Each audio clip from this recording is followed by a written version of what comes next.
Ayan, magandang buhay! Naandito tayo ngayon sa Pino Plus. May bibilhin tayo dito. Yan. Alam niyo na para saan yan. Gagawa tayo ng ube. Dito lang ako nakakita ng frozen na ube. Ayan, so nagsimula naman ako maghalo. Ayan. Ang aking ube halaya.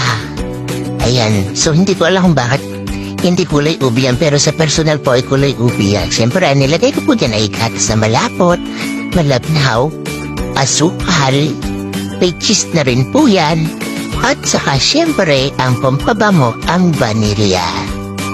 Ayan, so hindi ko po naorasan kung ilang oras ako naghahalo ng ganyan. Hindi pa nga malapot, naikot na yung kawali ko. Sa kawali lang po ako nagluto kasi kaunti lang. Ayan, tigat. Siyempre, pinagdalas ko na yan.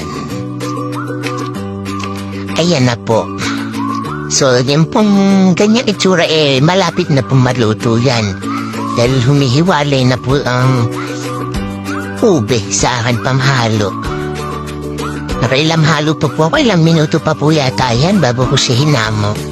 At siyempre, ayan na siya. Ready nang kainin. Sana masarap ang aking ube. O, diba?